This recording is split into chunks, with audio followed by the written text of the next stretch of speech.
Hello everyone, a very good evening. So before we start the session, first let me know if you can see me and hear me properly. Yes. Good evening, Mariam, Fauziya, Kashif, Iftikhar Khan. Yes. Hello, Mayuri. Hi, Jerem Martin. Yes. Priyanka, Haneen Fatima, Rohit. Yes. So I'm visible and audible to everyone, right? Awesome, awesome. So there is no glitch, so we can start. So I hope your preparation for math exam is going good. Yes? How is it going? Yes, good evening, Trisha, Shri Krishan, Vaseem, Kritika, Martin. Very good evening to everyone. Going well. Superb. Wow. All right. That's amazing.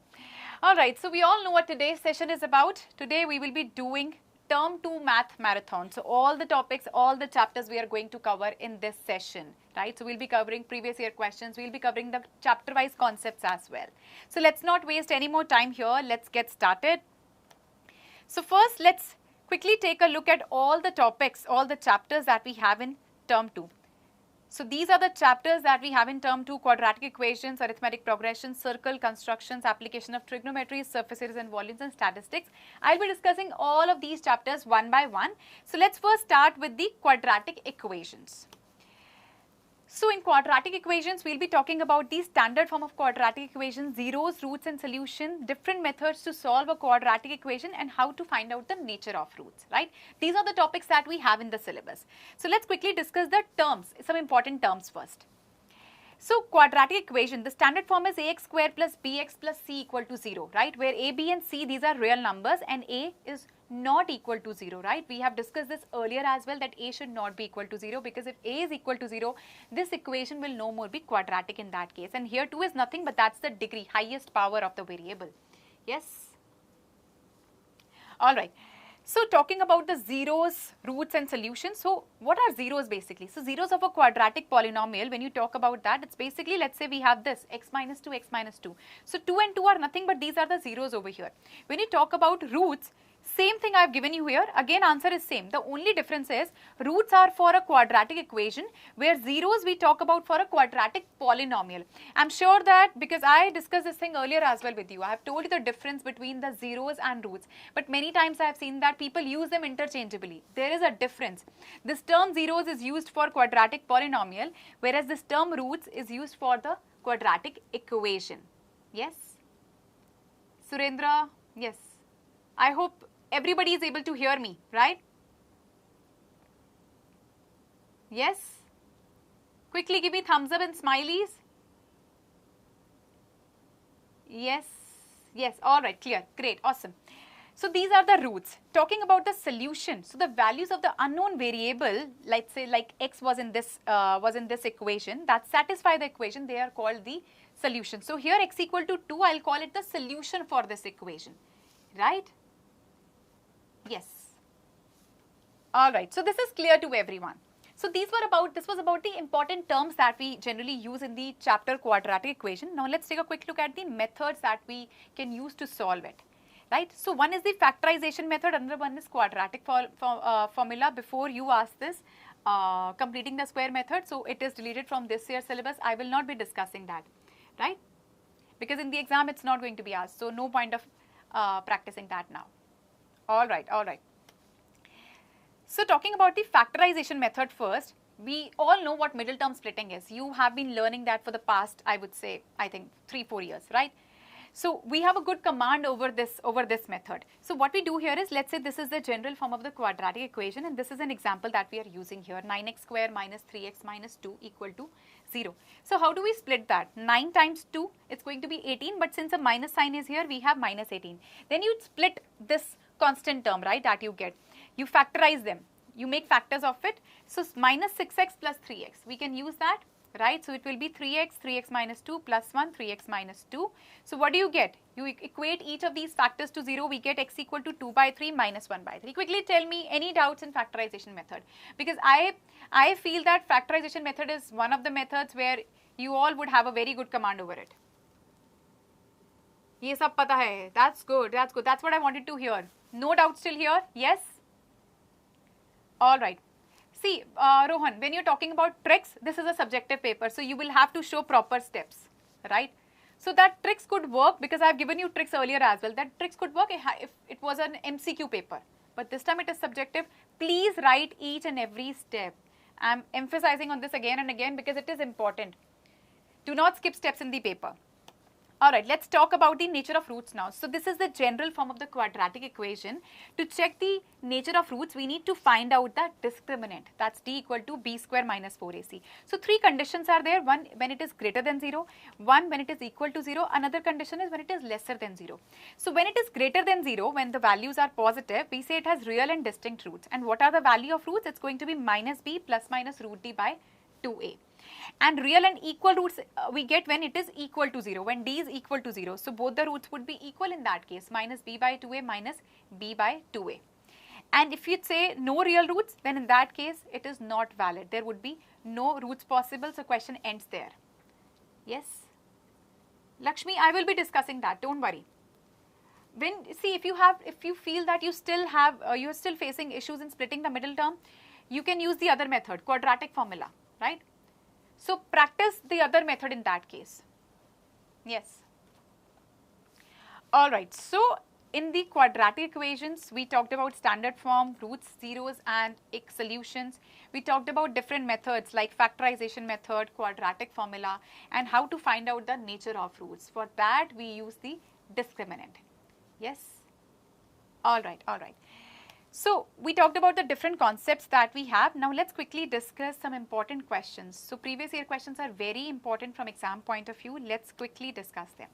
Here is the first one. If the roots of the quadratic equation a minus b x square plus b minus cx plus c minus a equal to 0 are equal, prove that 2a is equal to b plus c. See, this question came in CBSE 2016 in 3 marks. Yes. Alright, so what we need to do is, I need to arrive at this solution, at this equation finally, right? So we are given this thing. Question says the keyword is the roots are equal. When the roots are equal, we know that discriminant would be equal to 0. We just revised that. Yes? Right. So, and discriminant is nothing but that's b square minus 4ac, right? So what I'll do is, here, let's compare it with the standard form of quadratic equation. What is the standard form? That's ax square. Don't get confused because in the question also a, b and c are given, right? Ax square plus bx plus c. So here, this is your a, here this is your b and this is your c. Let's denote them with capitals so that there won't be any confusion, right? Here also I'm denoting this with capitals to avoid confusion. Yes, we have ABC. So b square, when I'm saying b square, it would be b minus c whole square. When I'm saying 4 times ab, so minus sign as it is, 4 times a is a minus b and b is c minus a equal to 0. Right? Quickly tell me if this step is clear to everyone. Yes? Till here, I have just substituted these values in the discriminant formula. Yes? Right? So Biksha, please refresh the screen once. Yes, yes, yes. For standard also, these questions you might find these questions in the standard paper. Clear? Yes. Shriya, Tanishq. All right. Yes, Jyoti. So what we have done here is, question says roots are equal. So discriminant would be 0 in that case, right? So what I'm doing here is I'm equating this with 0, and what is discriminant? That is b square minus 4ac. I'm using capitals over here because already a, b, c are in small letters in the question. So here this is b, this is a and this is c. We have only substituted that, right? Let's simplify this. So what you will do here is open these brackets up. B minus c whole square. How would you open that? B square plus c square minus 2bc. Minus 4 will remain as it is. And then we open this up. AC minus a square minus bc plus ap. We have just multiplied these two brackets. Only calculation I am doing.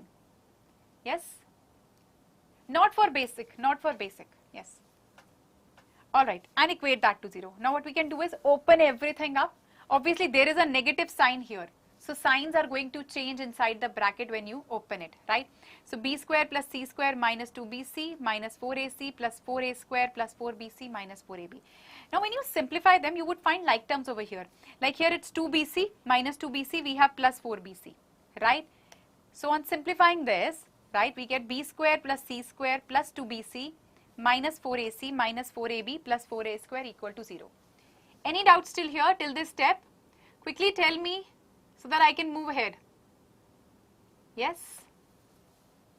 Right, fun facts, right. So we are using this identity basically. When you see there are 6 terms, total 6 terms are there in this equation and 3 terms have got square in it. 3 terms have got square. So this kind of situation you only find in a plus b plus c whole square. Rather than writing a plus b plus c, I would rather write x plus y plus z whole square. What is x plus y plus z whole square? It is x square plus y square. Let me write this down for you. It will be easier for you to understand. Plus 2xy plus 2yz plus 2zx, right? 6 terms are there. Yes? So 6 terms are there, 3 are in square. 3 are in square here also. Now I can see that there is negative sign in 2 terms, 4ac, 4ab. Both of them have got a common. So definitely this term over here, this would be negative. So I can say it is b plus c minus 2a whole square equal to 0. So this identity, you have learned this in detail in grade 9th, right? You must have done a lot of questions on this identity. Yes? Aishu, Gunjan, Balakrishnan, yes, Daniel, Golden Diary, not for, no, this question you might find this question in the standard paper. Yes. All right, all right. Yes. All right, all right. So this is clear. So what I can do here is I can take square to the other side now. So this becomes b plus c minus 2a equal to 0, right? Because when you take square to the other side, it will become square root of 0. Square root of 0 is nothing, but that's going to be 0 only, right? All right. So what we will do here is we will take 2a to the other side and we arrive at the solution 2a is equal to b plus c, right? All right. This is clear to everyone. Yes, Jyoti, Vaishnavi. Awesome, awesome. Let's move ahead. Let's take a look at the next question. Find the roots of the following quadratic equation. Somebody was asking me irrational numbers when there are, so how to do that? So here you can see that we have a quadratic equation. There are irrational numbers also. So what you can do is, see, if you feel that you are not really comfortable with the factorization method with middle term splitting, you can use the quadratic method there as well. So let's compare with the standard form of the quadratic equation. So this is going to be a. This minus 5 would be b, root 3 would be c, and that's how we find out the values of the quadratic equation. So what I'll do here is simply, I can say a is 2 root 3, b is minus 5, c is root 3. Let's put it in the formula. Substitute everything in the formula. Yes? Minus of minus 5 plus minus square root of minus 5 square minus 4 times 2 root 3 by 2 times 2 root 3. Any doubt here? Because I'm substituting it in the formula. So x is minus b plus minus square root of d, or you can say b square minus 4ac by 2a. Only substitution we have done. Yes, Vaishnavi, you're right. This question could be solved using the factorization method also. It would have been much more easier then. Yes? Alright, so on simplifying we get 5 plus minus square root of 25 minus 24 by 4 root 3. So 5 plus minus 1 by 4 root 3, and you get what? You get 2 values. One is 6 by 4 root 3, right? One is 4 by 4 root 3. So on cancelling them out, you get 3 by 2 root 3. Other one would be 1 by root 3. So these are the 2 roots for this quadratic equation, right? I hope this is clear to everyone. Quickly, thumbs up, smileys. Yes? Absolutely, Trisha. Yes.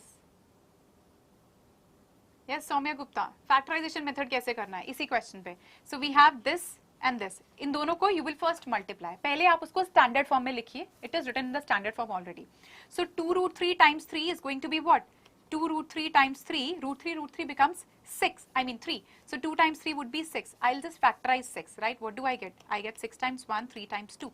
So what I can use here, I need positive 6 at the end on multiplication, right? But on addition or subtraction, I need minus 5. So I'll use minus 3x minus 2x. Yes. So this is going to be 2 root 3x square. I can write here minus 3x minus 2x plus root 3 equal to 0. Then you can take common from the consecutive terms, right? So that's how we can apply factorization method also on this question. Both methods are applicable. You can apply whichever method you are comfortable with. Alright, so this was the last question from quadratic equations. Now let's move ahead. Let's see which chapter are we going to discuss next. So that's arithmetic progression. Alright. Alright, so let's first quickly take a look at all the topics. So I'll be discussing about what arithmetic progression is, general form of AP, nth term of an AP, and some of first n terms of an AP. So what is an arithmetic progression?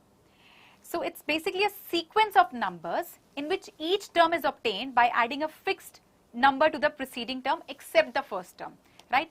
Let's quickly take a look at an example. So we have 1, 3, 5, 7 and 9. So this is basically, you can see it's an AP. Why? Because every time if I add 2 to the preceding term, I get the next term every time. So this plus 2 is nothing, that's the common difference over here, which we generally denote by small d. Yes? Right. So everybody knows this, right? Talking about the general form of an AP, like this is the sequence A plus D, A plus 2D, A plus 3D, A plus 4D, so on. So here A is the first term and D is the common difference. This is the sequence, right? Sum of AP, yes, I'll be discussing, Tripti. I will be discussing that, don't worry. Alright. So Latika, I have discussed basically yesterday I discussed the top 30 NCERT questions, right? The important ones, the most expected ones. Similarly, today also we are discussing the important questions. It's not that this thing only will come, but you need to practice these kind of questions also, right? Apart from your NCERT. Yes. Alright. So, general form of an AP, what is the nth term of an AP? That's an equal to a plus n minus 1d, where an is the nth term, a is the first term, d is the common difference, n is the number of terms in the sequence, right? Talking about the sum of n terms of an AP, so this formula we're already aware of. Sn equals to n by 2, 2a plus n minus 1d, where a is first term, d is common difference. N is the number of term, Sn is the sum of first n terms. This is the formula that you can apply when first term and last term is given in the question, right? So I tell you something, you don't need to mug up this formula. From this first formula, the second one has been arrived. This one, can I write it this way? N by 2, 2a could be written as a plus a. A plus a means 2a only, plus n minus 1d. And we know that a plus n minus 1d, it is nothing but that's basically an, the nth term, basically the last term. I can write that as L. So do not need to mug up all these things, right? From the first formula only we are arriving the second one. Soumya, can anyone tell me NCERT enough for basic maths? Yes, for basic maths, please practice NCERT thoroughly and try out sample papers for basic maths only. Yes. Circles problems are confusing. See, whichever chapter you feel that you still have some confusion or the concepts are not clear, whatever it is, please watch the one-shot sessions we have done on every chapter. I know that now there is not much time, but what you can do is you can, generally how we watch the videos on YouTube, the recorded ones, we increase the speed, right? So that's what you can do and watch it. I'm sure whatever doubts you have, that would be clear, and then after learning that topic, after clearing your doubt, please try out some questions. You will be able to understand that whether I'm able to apply that on the questions or not. Yes, thank you, Daniel. Surface area enough, NCERT enough. Haneen Fatima, have you opted for standard or basic? For basic, yes, and then sample papers, as I said. For standard, no. NCERT, then your NCERT exemplar, then please try out sample papers as many as you can. That's the best way to practice, and even when you're practicing sample papers, trust me, please keep a watch along with you. Do it in the specified time only. Don't do it this way that you started doing a sample paper in the morning and you are doing that till evening.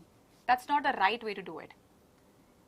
Standard math hard? No, it's not hard. It's not hard. See, if the concepts are clear, you know the tricks and the techniques, it's one of the most easiest subject, I would say. Thank you, Soumya. Yes? Alright, let's move ahead. So in arithmetic progressions, these are the three topics that we have. Let's quickly discuss some important previous year questions on this. So here we go. Which term of the AP 3, 12, 21, 30 and so on will be 90 more than the 50th term? So when you come across such questions, what do I need to find? Which term? I'm talking about a term over here. So which term? I don't know which that term is. I don't know whether it's 6th term, 10th term, 11th term. I don't know that. So I'll denote that with an. Which term? Will be means equal to. First we are trying to frame an equation. What we need here will be 90 more than. 90 more than what? Then it's 50th term. There is a term in this AP which is 90 more than the 50th term. So I've framed this equation over here. What I need is I need A50, and from here I'll open it up. I need to find out the value of n. I can see answers. Wow, you are so quick. So let's say nth term of the AP will be 90 more than the 50th term. So where A is 3, D is 9, and this is the equation that we formed. So let's find out A50 first. Also, do not forget to write the formulas, right? Writing the formulas, units, all these are very important. A50 would be A plus 49D. We put the values, we get 444. Now I'll put it here in this equation in the next step. So what do I get? 90 plus 444. Here I'll have to open this formula because I need the value of n. So A plus n minus 1D, let's put everything here, you get 60. So 60th term of the AP is 90 more than its 50th term. Yes, these are the important questions. Yes. Yes, Deepak. Alright, 60th term. So this is clear to everyone, right? Let's move ahead. Let's take a look at the next question. So in an AP, if S5 plus S7 is equal to 167 and S10 is 235, then find the AP where Sn denotes the sum of its first n terms. Alright. So S5 plus S7 is given, S10 is given. I need to find the AP. When it says you have to find the AP, you need the first term, you need the second term, third term. That's what it means. For that, I would require the first term, I would require the common difference also to make the sequence. So what I'll do is, I'll be using the given information over here. I know Sn is n by 2, 2a plus n minus 1d. I'll open this up. What is S5? S5 means instead of n over here, I have got 5. So wherever we have n in the formula, I'll replace that with 5. And so I'll write 5 by 2, 2a plus 5 minus 1d. Plus sign as it is. Then S7, instead of n, we have 7 here. So let's replace n with 7 now, right? So we have 7 by 2, 2a plus 7 minus 1d equals to 167. We have just applied formula here, right? So what I'll do is, this becomes 5a plus 10d plus 7a plus 21d. So you come at this first equation, 12a plus 31d equals to 167. Yes? Alright, alright. So this is the first equation. Yes, Satwinder Singh, ma'am, formula for the many reasons. This chapter is AP. Sorry, I'm not able to understand what you are saying. Yes. So this chapter is arithmetic progressions, right? So formulas and all, whatever you are using, you have to mention that there. पूरी practice के बाद ही math से fail हो जाता हूँ. See, if you are practicing well, you know the concepts well, it is not possible that you are failing in the subject. Proving questions of AP, you get confused. Why? See, like this was a, here, we had to find out the AP. Proving questions which you are talking about, I can understand that. So what you need is, just take a few, like start from the simpler ones, the proving ones, start from the simpler ones. Only 2-3 concepts are there. Nth term, Sn. There are 2 formulas of Sn, but basically there is only one. Only 2 formulas are there. Apart from that, we do not have to apply any other concept. So there is no point of getting confused. Yes? Ma'am, denotes 4 terms. Yes, yes, absolutely, Varshini. That's right. All right, all right. All right, so now a similar manner, I'll be using this equation S10 equal to 235. So in place of n, we'll be putting 10, right? So that's equals to 235. You come at this equation, then you can form by taking common 2a plus nd equal to 47. Circle chapter. Why every time I hear from the students that circle is hard? Why do you find that difficult? Maybe because that's because maybe your concepts in geometry might not be that strong. That could be the reason. Yes. 2x, x plus 10 are consecutive numbers, 3 terms of AP, find the value of x. So Kavya, what you can do is, since question says that it is an AP, so common difference would be same between the consecutive terms. So A2 minus A1, equate that with A3 minus A2. You will get your answer. Yes? Proving questions, Abhinav, of which chapter? Which chapter are you talking about? Sample papers, they are available. So many sample papers are available online on different sites, and the market also. There are books available.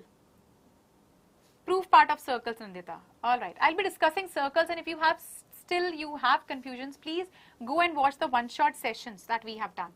On every chapter, it's there. Yes. So I'll talk about it once we come to circles. Yes. All right. So this is the second equation that we have. Now we have the two equations. What I need is I need the first term, I need the common difference, right? Two equations you have here. Now let's multiply the first equation by 6. You can use any method, whether substitution or elimination. I'm using elimination method over here. I'm multiplying the second equation by 6, so we get 12a plus 54d equals to 282. So now on subtracting these equations, we get d as 5. Let's put d in any of the equations. You would get what? You would get the first term, that's 1. So AP would be 1, 6, 11, 16 like this. See, this was a very simple question. What I did in this question, I knew I need the first term and the common difference to form the AP. So I simply opened this up, right? And we got the answer. Yes. Except NCERT for standard maths, yes, NCERT exemplar, then sample papers. Please do that, yes. Malathi Shetty, sample papers are available online. There are so many sample papers available. There are books in the market also. All right. So this was from arithmetic progressions. Now let's move ahead. So now we'll be talking about circles, which you have been asking me quite some time. So first I'll be discussing some basic terminologies and the two theorems one by one that we have in the syllabus.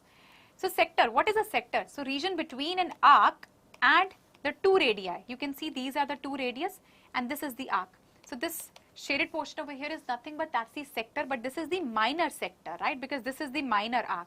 And the region over here, all this is major sector because this is the major arc, right? All right. Prerna, don't have exemplar. It's available online. All the books that you need, NCERT or NCERT exemplar, it's available online. Yes, you can download from there and do it. Right. Tashandeep, we are discussing the concepts from every chapter and the important questions as well. Right. All right, talking about this segment, right? The region between a chord and the arc. This is the chord and this is the minor arc. So region is called minor segment. This is the chord and this is the major arc. So this region in yellow, that's the major segment. We need to know these terms. See, it's not that the concepts that I learned in term 1 or the concepts that I learned in previous grades that cannot be used in the question, it can be used. So we need to have a strong command over the fundamentals, right? Tangent, so it's basically a line that touches the circle at exactly one point. It will touch at only one point. Now coming to the theorems that we have. So theorem 1 is basically the tangent at any point of a circle is perpendicular to the radius through the point of contact. So radius and tangent are perpendicular at the point of contact, right? Here you can see OP is perpendicular to this, right? So what is happening here is basically, okay, one important thing, both the proofs of the theorem, you need to practice that, right? Only two theorems are there in your syllabus. Alternate segment property, it's not in this, it's not in the syllabus. Yes. Yes, relaxing club, basic or standard. For basic standard, are you talking about theorems? Theorems is for everyone. Yes. Both the theorems are important. Ashrita Vlogs, both are important. Will Heron's formula question from the textbook? There is a question, yes, in your NCERT where Heron's formula has been used in the question. Question can be asked. Yes, please do not leave such questions. All right.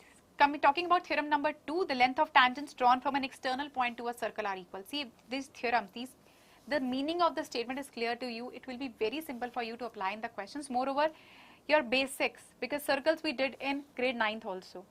So those concepts also get used very oftenly in the questions. Probability is not coming, Yashwant Reddy, in this term too. Yes. All right. So, talking about circles, so we covered these three things. Now quickly let's discuss some important questions from the previous year questions. So point T is 13 centimeter away from the center of a circle. Okay. First, in these kind of questions, we have to make the figure. In your answer sheet, with pencil and a ruler, right? Use a compass, pencil. Do not make rough figures with a pen. Don't do that. So point T is 13 centimeter away from the center of a circle. Okay. I don't know where point T is right now when I'm making a figure. The length of the tangent drawn from the T to the circle is 12 centimeter. Now I know the length of tangent is 12. So this is going to be 12 centimeter. T is 13 centimeter away. Find the radius. So radius is unknown. I know that. This is unknown. So definitely this is going to be 13 centimeter. So we know one thing, that radius and tangent are always perpendicular at the point of contact, right? So what we can do here is simply this angle would be 90 degree. Mention this reason first. Please do not write theorem number 10.1. I remember somebody asked me this doubt. When can we write theorem number 10.1? You have to write the whole statement. Or you can just write that radius and tangent. Radius is perpendicular to tangent, perpendicular symbol at the point of contact. Yes? Thank you, Jashandeep. I can see answers. See, the main challenge in these questions is drawing the figure. If you can draw the figure, there is nothing in the question. You just have to apply Pythagoras theorem. That's why I was explaining you the statement that please read the question carefully. Yes? So in this triangle, I'm just applying the Pythagoras theorem. That's a very simple step, right? So that's 13 square minus 12 square. So OR would be 5 centimeters. So we have got the radius, right? Alright. So let's move ahead. Let's take a look at the next question. O is the center of a circle of radius 5 centimeter. So in this question, O is the center, radius is 5 centimeter. Alright. T is a point such that OT is 13 centimeter. And OT intersects a circle as T. T is a point somewhere and OT is the line segment. It is intersecting at E, circle at E. AB is a tangent to the circle. This is the tangent at E. So when we, like you said, ma'am, how to, because you face problems in circles questions, so I would like to explain you one thing. How to look for the keywords in the question, right? Question says O is the center, this is the radius. So first thing that I know that I'm given the radius, right? This is simple. OT is 13, okay, this entire line segment is 13 over here. It says here AB is a tangent to the circle at E. So what information do I get from here? If it is a tangent, that means radius and tangent are perpendicular at the point of contact. So definitely this OE over here would be perpendicular to AB. This is the first thing that I get. Yes. Another thing, if this is an external point and question says TP and TQ are two tangents to the circle. Again, if these are two tangents, I know one thing, the length of tangents drawn from an external point to a circle are equal in length. Can you see how I'm taking these keywords and how I'm relating it to the information? Oh, I can see answers. All right. Yes? All right. So I'm just explaining it for the ones who face problems in circles, right? I'm just telling you that how you actually read a question, how to get information from the question. Yes? All right. So these are the tangents. Again, this is radius OP. This would be 90 degree. According to theorem 1, radius and tangent are perpendicular at the point of contact. This also, radius and tangent are perpendicular at the point of contact. What all information we got? We got this information that this is 90 degree, this is 90 degree, this is 90 degree. 3 90 degree angles are here. Apart from that, TP and TQ are equal. So are you able to understand how to look for the keywords from the question? What am I actually trying to do here? Yes? Yes, no, quickly. Answers, I know that you know the answer. That's okay. Yes. How many marks? Proof questions. See, proof questions, generally you find such questions in section B, right? So section B, basically 3 mark questions are there. In 2 marks also, you can find a question where the proof is really small. Yes. All right. Alright, this is clear. Let's move ahead. So what we will do here is, first we just write down the given information. As I told you, this is 90 degree, right?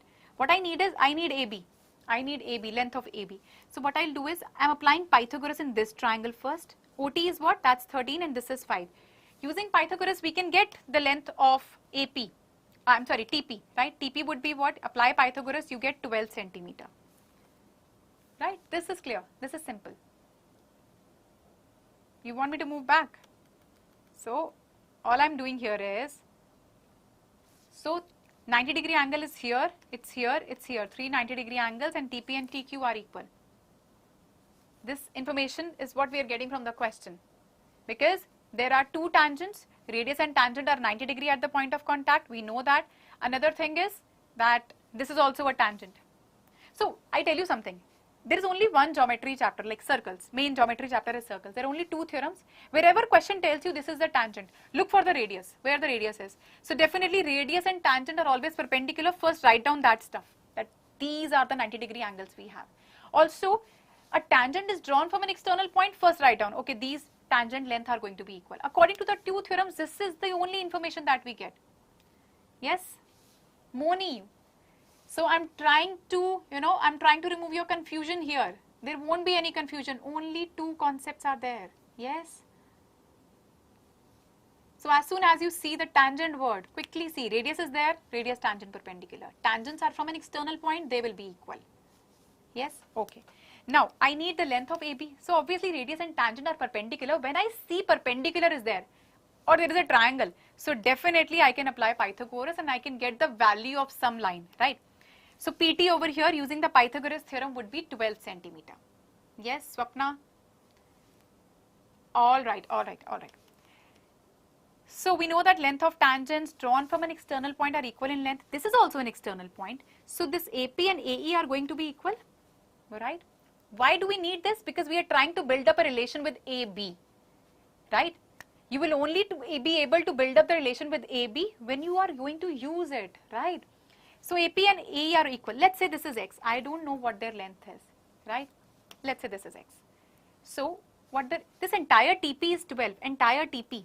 So remaining AT would be what? Remaining AT would be 12 minus X. Make sense? Yes?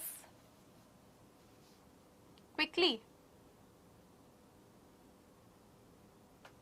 Alright. AT would be 12 minus X. Now this is the tangent here. AB is the tangent here. As I said, this would be a 90 degree angle, right?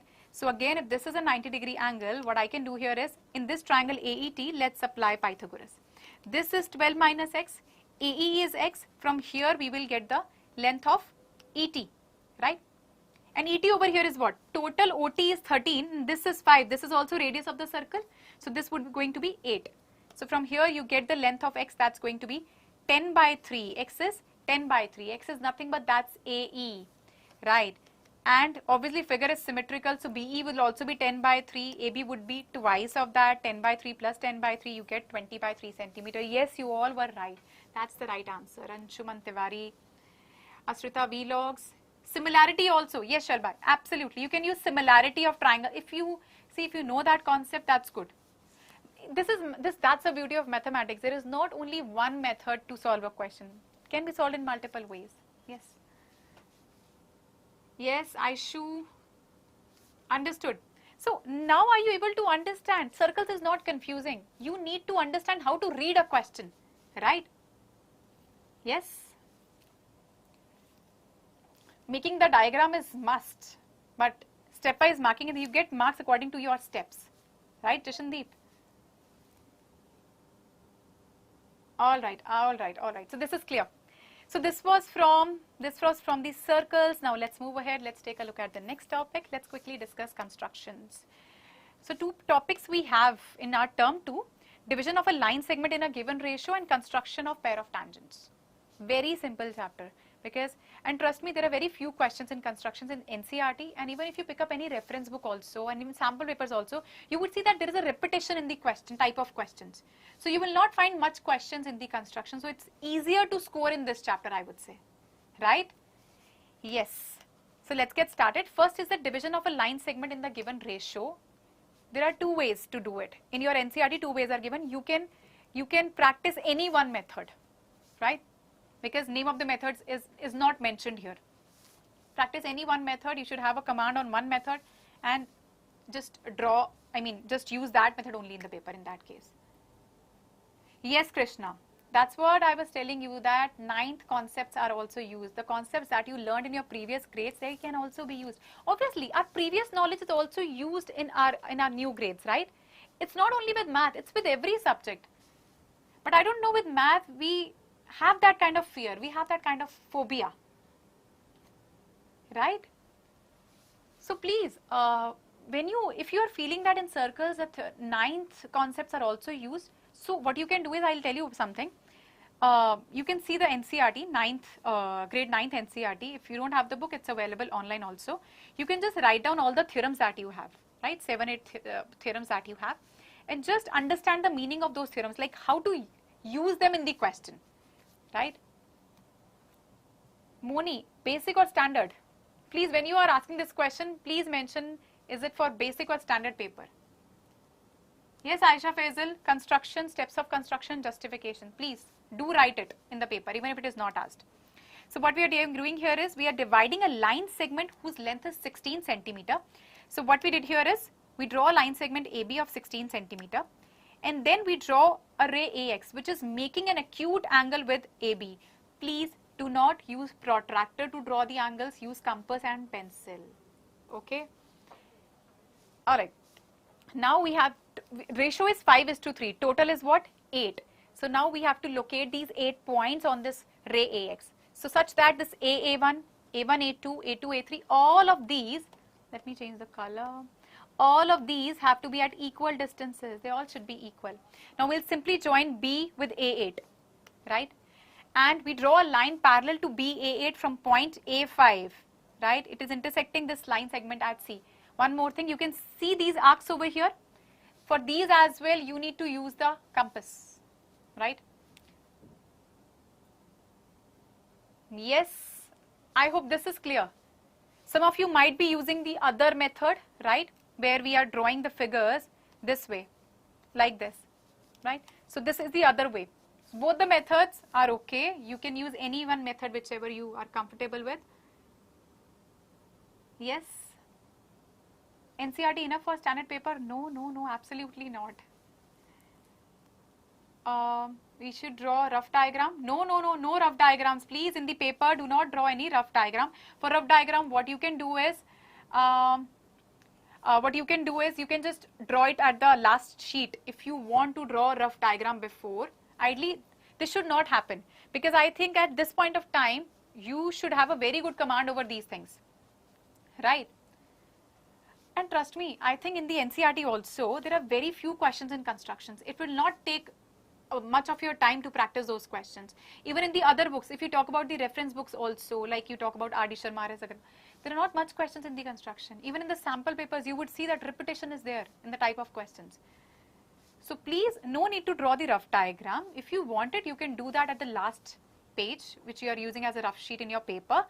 But on your actual answer sheet, please draw a figure using a pencil, ruler, compass. Yes. Thank you, Renju Pillai. Is there any to check answers for mode, median and mean? Are you talking about any trick to check the answer? See, if all three are in the same question, then yes, there is a formula given. But I think generally we have questions 2 mark, 3 mark, 4 mark. So in one question, all the three things won't be asked in that case. Yes, Swami Aditya, please post whatever doubt you have. All right. So talking about the next method, next topic, that is construction of pair of tangents. So whenever you have to construct tangents to a circle from a point which is outside it, so what we do is, so this is the circle, this is my actual circle, this is my external point. Okay, this is my actual circle, this is my external point, this is the center. So whenever I have to draw tangents to a circle from an external point, first join that point with the center of the circle to which you are drawing the tangents. Then you take the perpendicular bisector of that line segment, right? Line segment, you get the midpoint. Let's say it is M. Then put your compass here at M. At M, put your compass, right? Compass needle, and taking PM or MO as radius, because that's the midpoint, you draw a circle. It will intersect the circle at 2 points. Then from there you can draw the tangents. This is simple.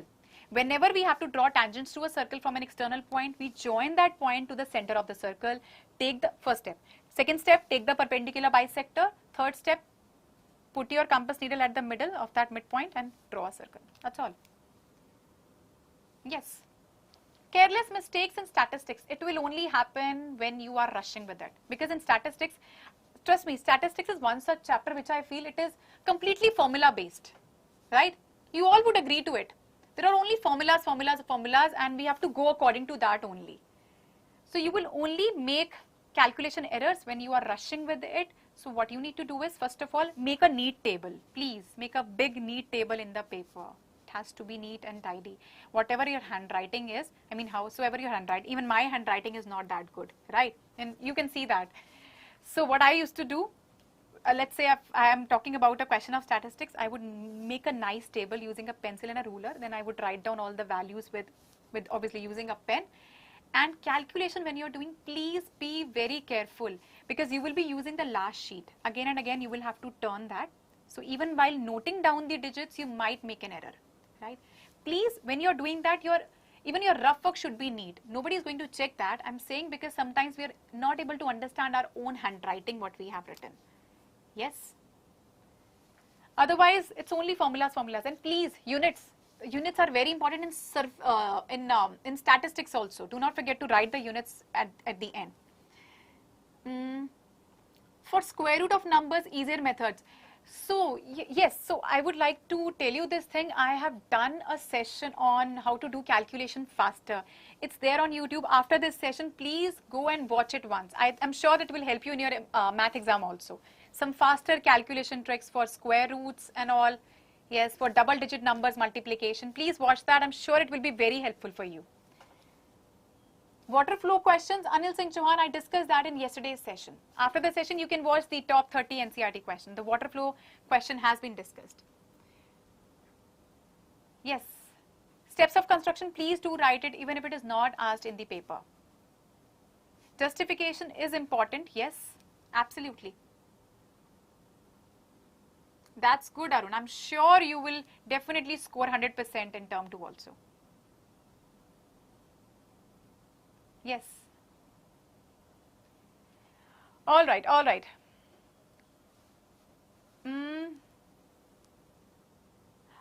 So this was about how to draw tangents to a circle. So these are the two topics that we have in the syllabus. Now let's quickly discuss some important questions, previous year ones from construction. So here we go.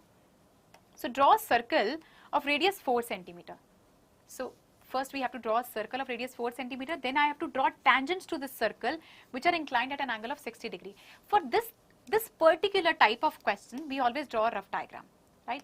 Why we draw a rough diagram? Because question is saying there is a circle and tangents are inclining. That means tangents are making an angle of 60 degree. So definitely radius would be there. 4 sides are here. It's a 4-sided figure, so it's a quadrilateral. We know one thing, only 2 theorems are there in circles. So according to the first theorem, that radius and tangent are always perpendicular at the point of contact. These angles are going to be 90 degree. So what about this angle? What is the measure of this angle? To find this out, we will be using the angle sum property of quadrilateral. Yes? Alright, so let's add all them up and we are going to get the value of this middle angle. That's going to be 120 degrees. So you will have to show this step in the paper. Yes, you have to show this. Right? How we are getting this angle as 120 degrees. Now, let's draw the actual figure now. So we draw a circle of radius 4 centimeter and this is the radius, right? And from here I'll draw 120 degree angle using a compass and ruler. Your 10th graders, no protractor here, right? Okay, so simply we draw the 120 degree angle and let's mark this as OB, another radius. So 2 radius are here. This is 120 degree. Now I need to draw 90 degree angles at these 2 points. Again, using a compass, let's draw perpendiculars. So this is the 90 degree angle here and at this point also, both the tangents are inclining at an angle of 60 degree. Once you draw it, what you need to do is take the protractor, keep it here and check if your angle is coming out to be correct or not. That's what you need to do. Yes. Kavya Pratap, I think I answered this question. Yes. So you are saying that these are the consecutive terms of AP. So what you can do is A2 minus A1 equals to A3 minus A2. A1, A2, A3 are given. A2 minus A1 equal to A3 minus A2. Equate them, you will get the value of X. Why we are doing this? Because it is in AP. So common difference between the terms would be same. Yes.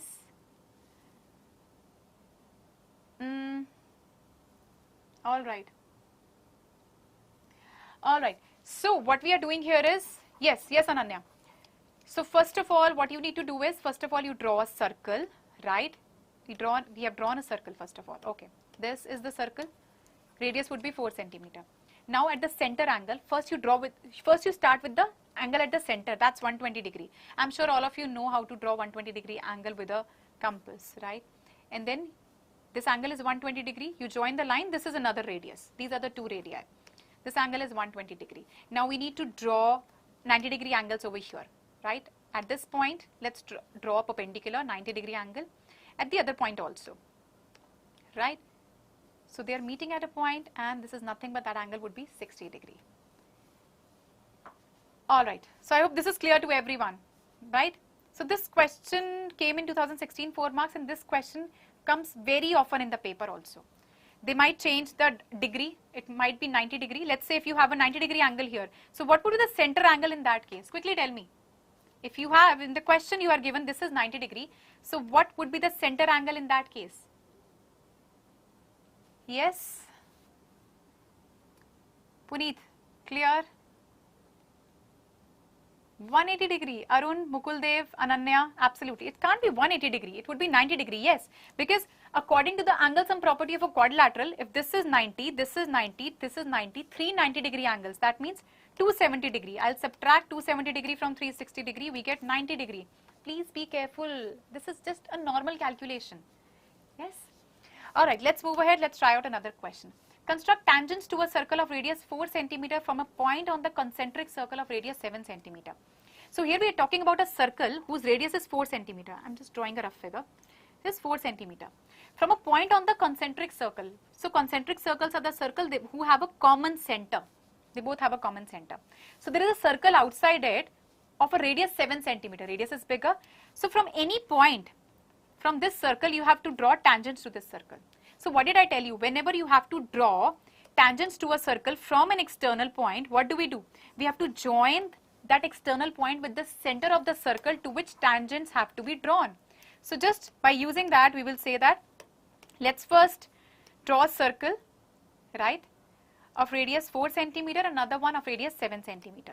Let's take a point P on the bigger circle and point A on the inner one. Alright. So from this point P, I have to draw tangents to the inner circle. So first we join that point with the center. O and P have been joined. Let's take the perpendicular bisector of this OP. We all know how to take perpendicular bisector. Let's mark this center point as M. Keeping the compass needle at M and taking radius as OM or PM, let's draw a circle. Now you can see that it is intersecting the smaller circle at these 2 points C and B. Now let's draw the tangents.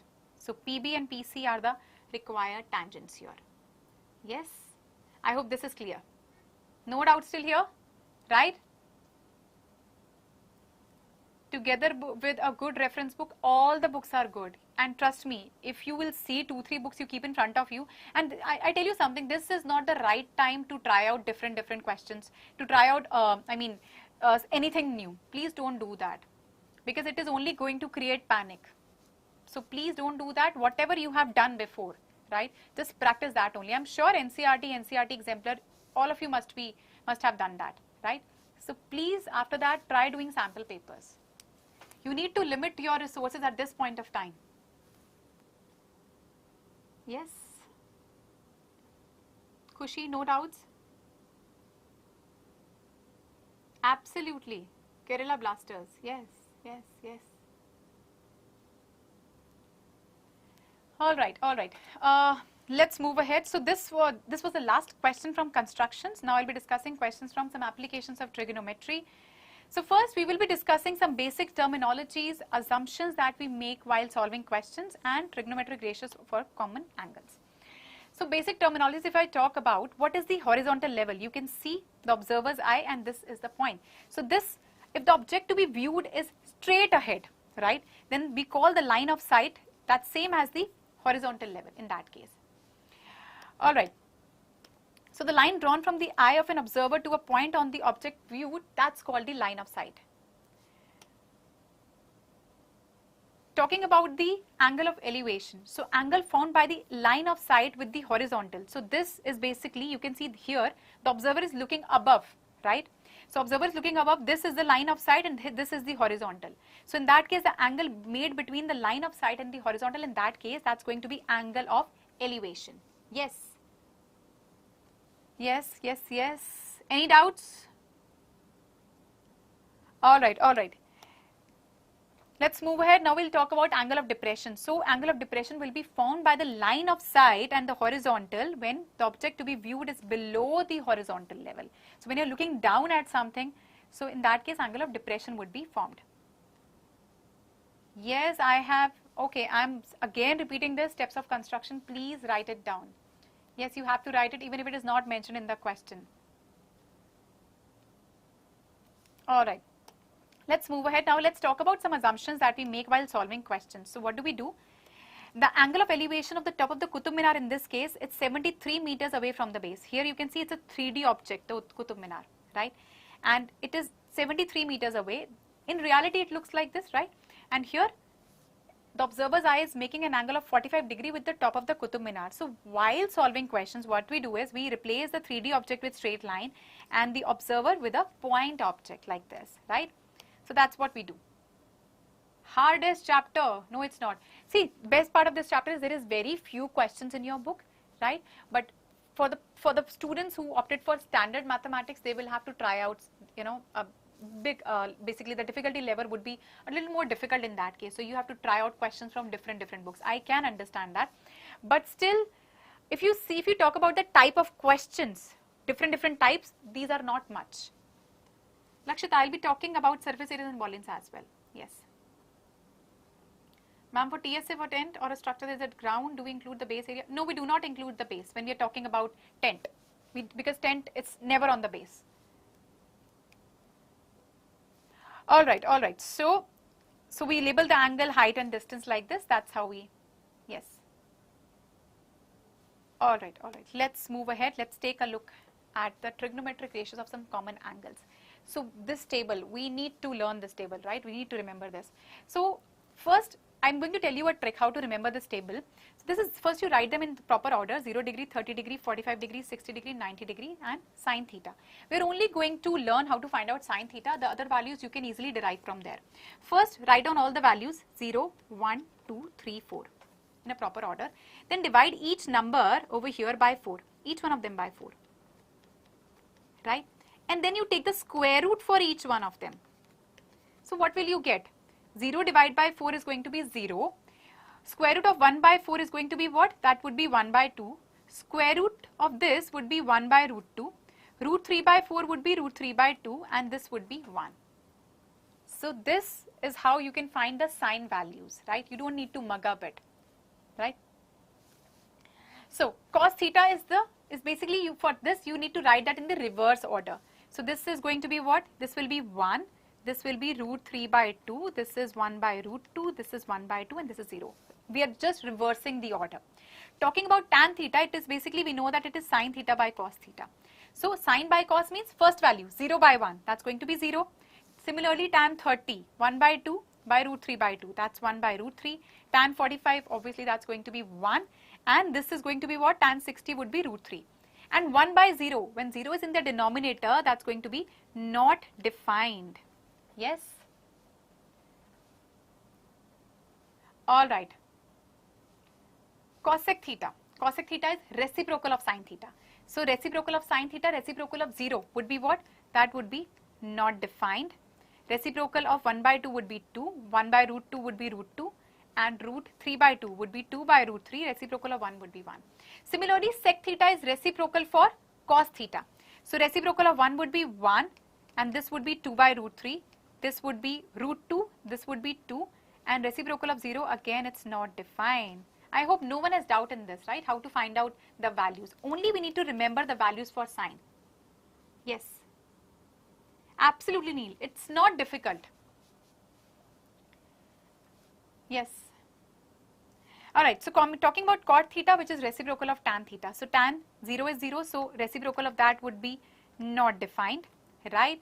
And tan 30 degree is 1 by root 3, so this would be root 3 and this would be 1 and this is going to be 1 by root 3 and this is going to be 0. Yes. Yes, Kerala Blasters, absolutely, even if it is not asked in the question. Yes, frustum is deleted from this year's, from term 2 syllabus. Yes, you don't have to prepare that. Alright. So these are the topics that we are covering in some applications of trigonometry. Now let's quickly take a look at the important questions. So a man in a boat rowing away from a lighthouse 100-meter high takes 2 minutes to change the angle of elevation of the top of the lighthouse from 60 degrees to 30 degrees. Find the speed of the boat in meter per minute. Yes, absolutely, Kavya, right. So what we can do here is, this is the lighthouse, 100-meter high, right? And here you can see that from this ship, a man is basically in the ship, and he takes 2 minutes it takes to change the angle of elevation from 60 to 30. That means man is looking up at the top of the lighthouse. So from here the angle of elevation is 60 degree, and after 2 minutes it changes to 30 degrees, right? We need to find out the speed of the boat in meters per minute, right? So what we can do here is, let's mark everything here. Height of the lighthouse, that's AD, which is 100 meter, and these are the angles. You have to mention, when it comes to some applications of trigonometry, you will make a figure, right, using a pencil and a ruler. You will mark everything. So you have to mention what is lighthouse here. So height of the lighthouse, that's denoted by AD, it's 100 meter, because the examiner would not know what, because see, you will be drawing the figure using solid lines. How the examiner knows that this AD is the lighthouse? So you have to mention this information in the beginning, then you start solving it. Yes. Alright, so what we can do is, in the first triangle AB, this triangle ABD, the first one, tan 60 is AD by AB, perpendicular by base. So that's going to be 100 by root 3 meters. That's going to be our first equation. Alright.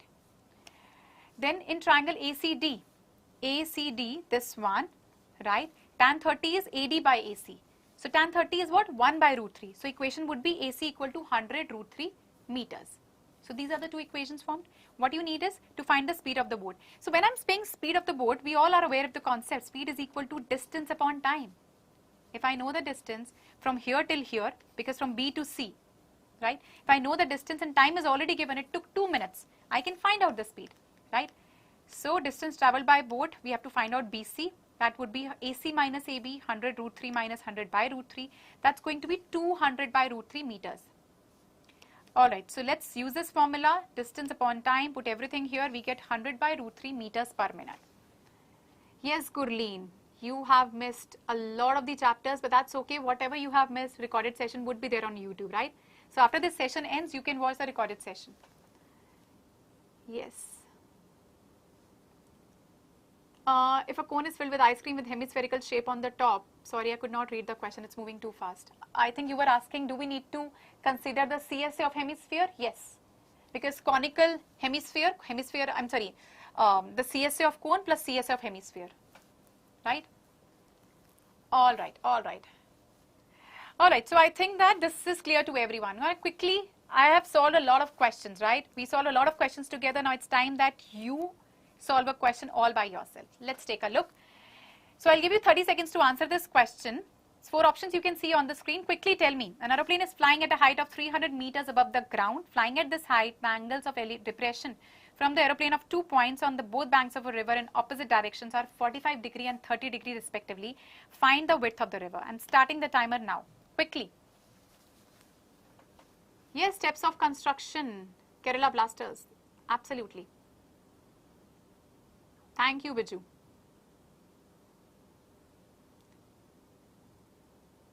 Thank you, Simran.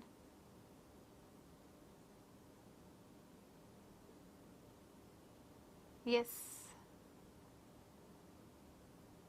We put root in denominator. Kavya, you can leave the answer like that also, or you can rationalize it and convert it into decimals. If the time permits, please do that in the paper. Yes. Thank you, Biju. All right. Quickly tell me what the right answer is. Kashif Iftikhar Khan says B. Yes.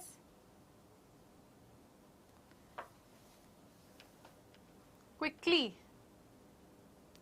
M, Mayank, Gaurang Agarwal, Kanika. Everyone is saying it's B. All right. Time is up. Now let's see what the right answer for the question is.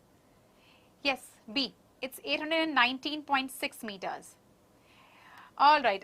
So now let's quickly take a look at the solution. So here the aeroplane is flying at a height of 300 meters above the ground, right?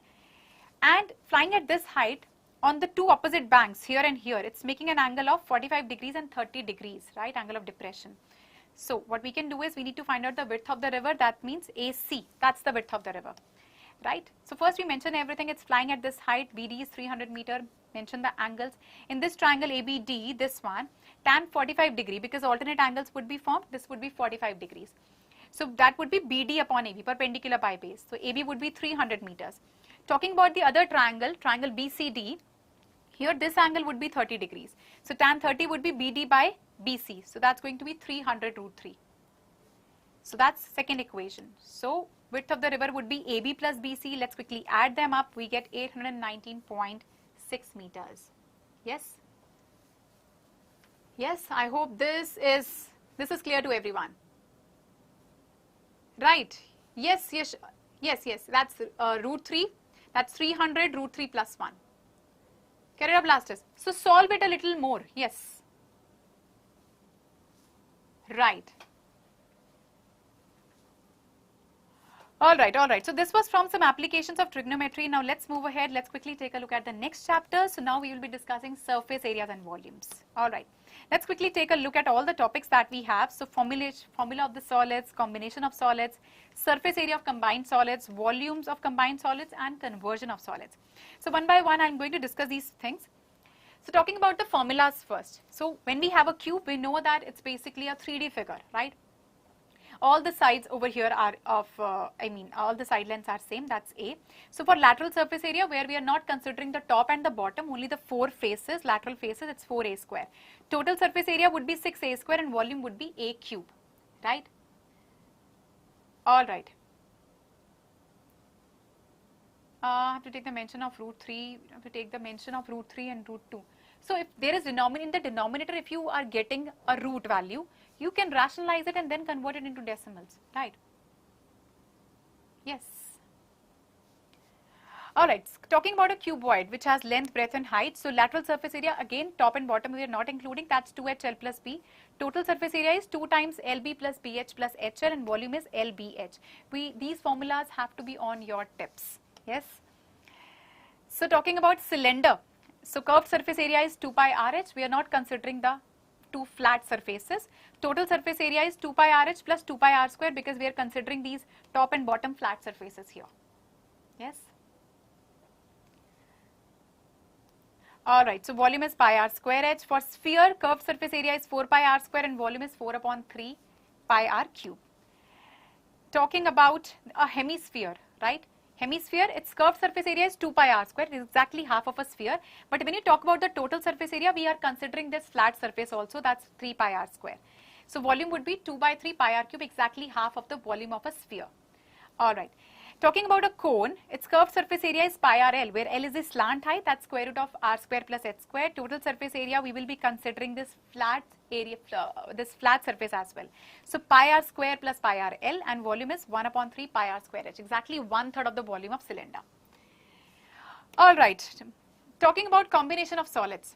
So the shapes that are formed by combining 2 or more solids, like you can see this tent over here. Here we have a cone as well as a cylinder, right? Dimensions might be different, right? Here you can see that here we have a cylinder and 2 hemispheres as well. So these are the shapes which are formed by combination of figures. Conversion of solids. So when you reshape a solid, when you come across such words in the question, reshaped, molded into, broken into, melted, that means volume will remain the same. Like here I've got 3 small spheres, each of radius small r. When it is melted, it is heated, a bigger sphere with capital R radius is formed, right? Again, when I heated it, a cube is formed. So every time what we see here is that the volume of all of them is going to remain the same, right? Even the shape is changing. Alright, so these were the topics in surface areas, volumes. Let's quickly discuss the previous year questions. So in the following figure, a tent is in the shape of a cylinder surmounted by a conical top. Same diameter, right? Diameter is same, 3 meters. And the height and diameter for the conical part is given. Height is 2.1 meters. And the slant height of the conical part is 2.8 meters, that's L. Find the cost of canvas needed to make the tent if it is available at the rate of rupees 500 square meter. Somebody just asked me, is it at the bottom also, right? Just a couple of minutes before. So what we are going to do here is we will find the curved surface area for the conical portion. Let's denote that with S1. That would be pi RL, right? Let's put everything here. We have 4.2 pi meter square. See, I'm not putting pi over here. These are small things that you need to understand. It will help you to save a lot of time in your exam. So we are not putting pi over here. Reason being, it will only increase the calculations. At the end, anyways, I'll have to put. Then we will find out the curved surface area for the cylindrical portion. That's going to be 2 pi RH. Let's denote that with S2. So again, 6.3 pi meter square. Again, pi is here. At the end, what we are doing is we are just going to club their areas. So we get 4.2 pi plus 6.3 pi. You get 10.5 pi. Now you can put pi, because it will easily be cancelled out. So we have 33 meter square. Question says per meter square cost is 500. So I'll simply multiply that with 500. We get rupees 16,500. Yes. So I hope you are able to understand this. So how are we saving time in questions? We are not putting the value of pi initially. Yes. All right. So together we have solved so many questions. Now you try a question on your own and tell me what the right answer is. A solid toy is in the form of a hemisphere surmounted by a right circular cone of same radius. The height of the cone is 10 centimeter and radius of the base is 7 centimeter. Determine the volume of the toy and also find the area of the colored sheet required to cover the toy. Pi value and square root of 149 is given. Quickly tell me what the right answer is. Yes. Yes, quickly. What would be the right answer? Hello, Yashwant. I think you have just joined. Yes. Kanika says for this question.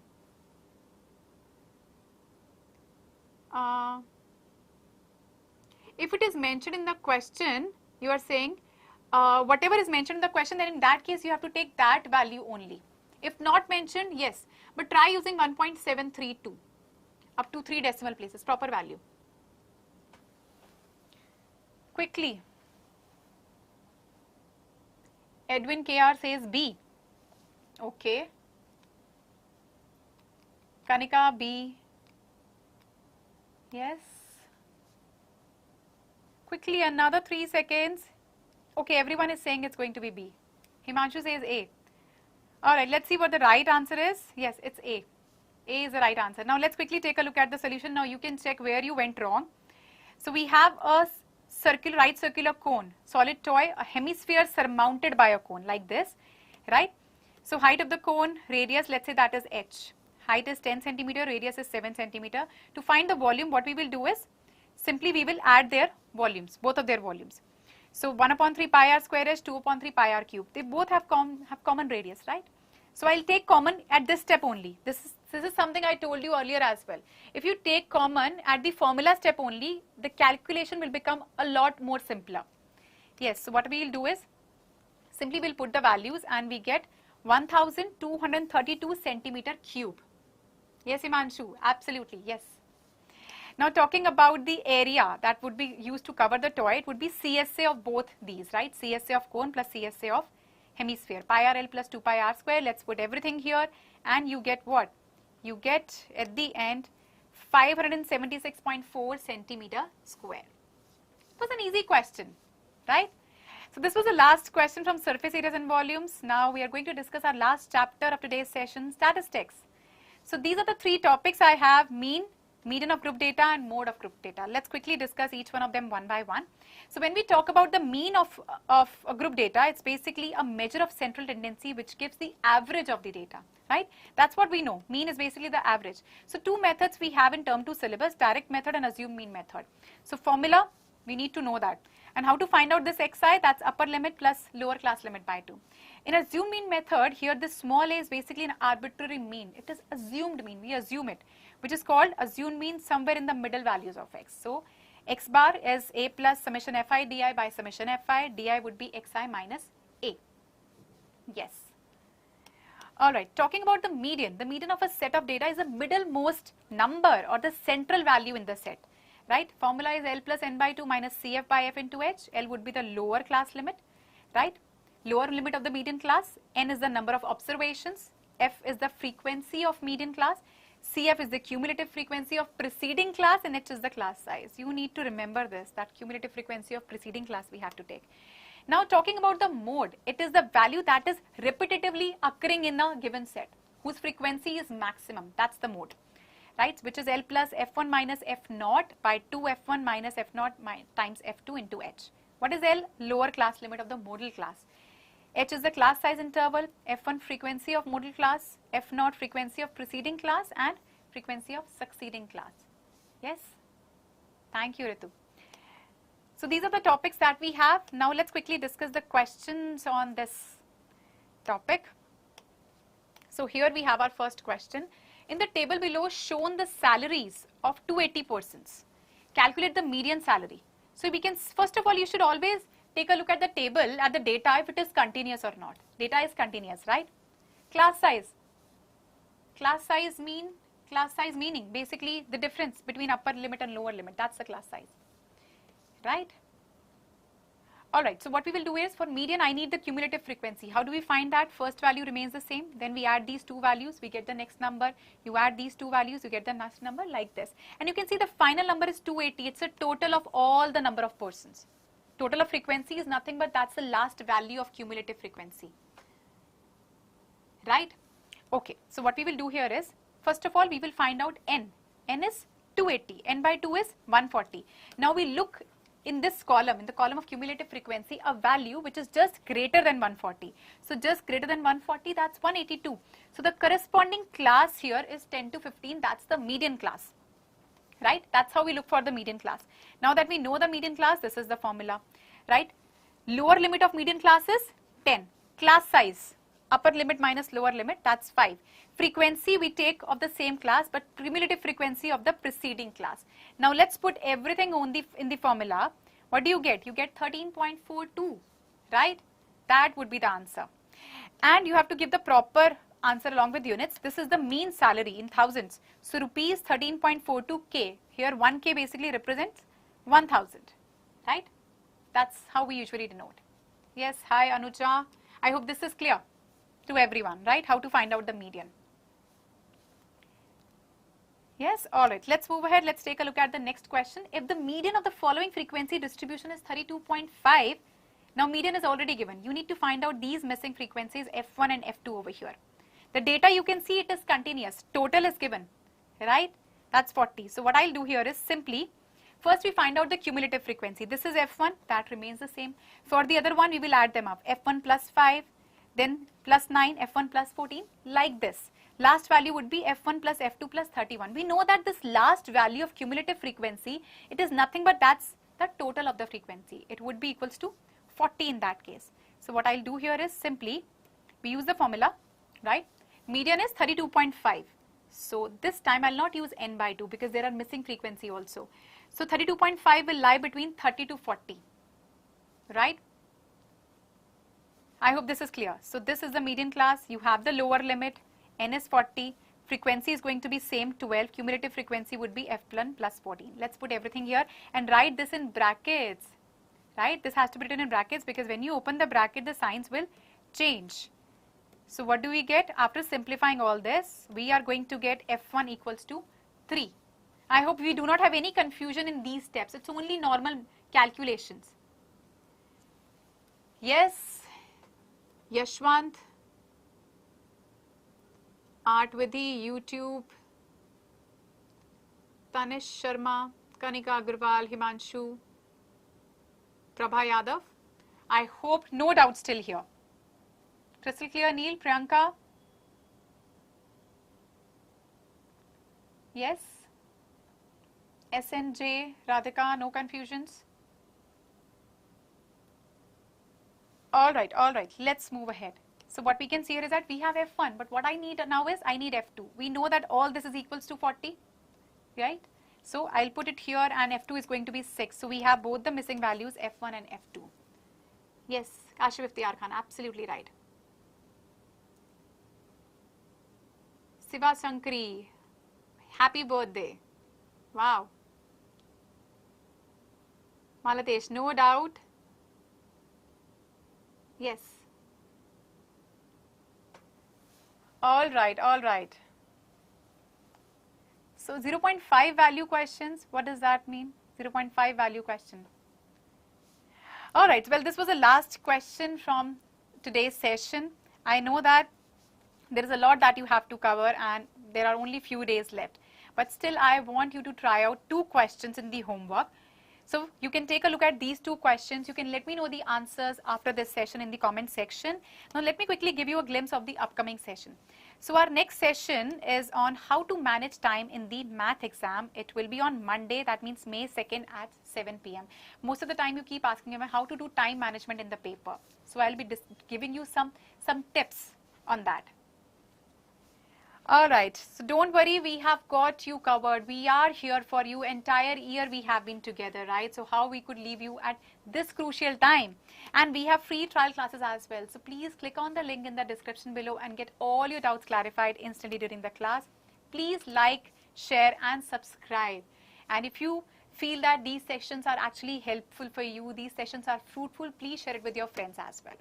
Alright, so I'll see you soon. Thank you. Bye-bye.